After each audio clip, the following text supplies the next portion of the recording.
The doors that lead into the Constitutional Court of South Africa at the Constitution Hill are engraved with the 27 human rights found in Chapter 2 of the South African Constitution. A place where human rights were once violated is now a place where those human rights are protected in the new democratic South Africa.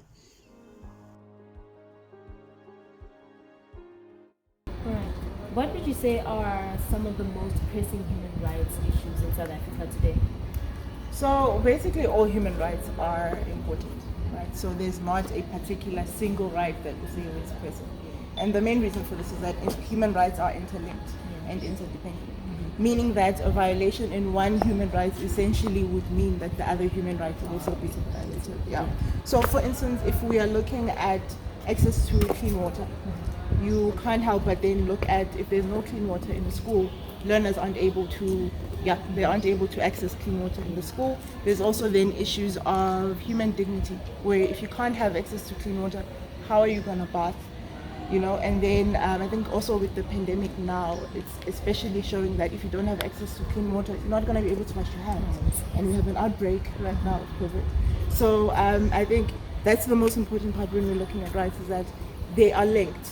So basically it's a matter of protecting all the rights and ensuring that everyone has that knowledge of what their rights are. I mean, we are standing next to the flame of democracy. What would you say is the link between democracy and human rights? Human rights are the cornerstone of the rights. That's why even in the South African Constitution, when we look at Chapter 2, it lists the Bill of Rights. And what the Bill of Rights are basically is a list of freedoms that everyone in the country has. Just by the mere fact that you're born. It's not something that you can work over to get. It's not something that is granted to citizens. So a democracy rests on human rights and the fact that everyone within the country is treated equally.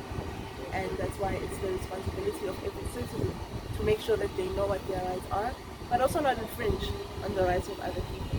And it is the state's responsibility to make sure that human rights are fulfilled. And that's where organizations, Chapter 9 institutions such as the Human Rights Commission come in, where basically our role is to make sure that the rights are protected. Because that's what our democracy relies on, protecting human rights.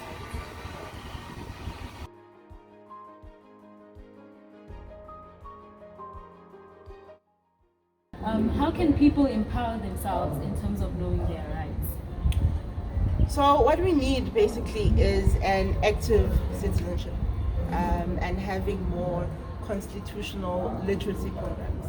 And I think the most part of these is that they need to be mainstreamed and made available on radio stations so that the majority of people can know what their human rights are. We have one of the best constitutions in the world, but it means nothing if the people it's supposed to protect don't know what is in the Constitution. So I think it is then up to organizations such as the Human Rights Commission, the Department of Justice, the Department of Education, to make sure that it rolls out programs that make human rights understandable, and they make it a day-to-day understanding of what does it mean that I have a right to clean water, for instance. What I would like to see happen is more people knowing what their rights are. And I would like for communities to know the places they can go to in order for them to report when their rights have been violated. The whole point of human rights, as I keep on saying, is that you need to be aware that you have them. You need to be aware when those particular rights are being infringed upon.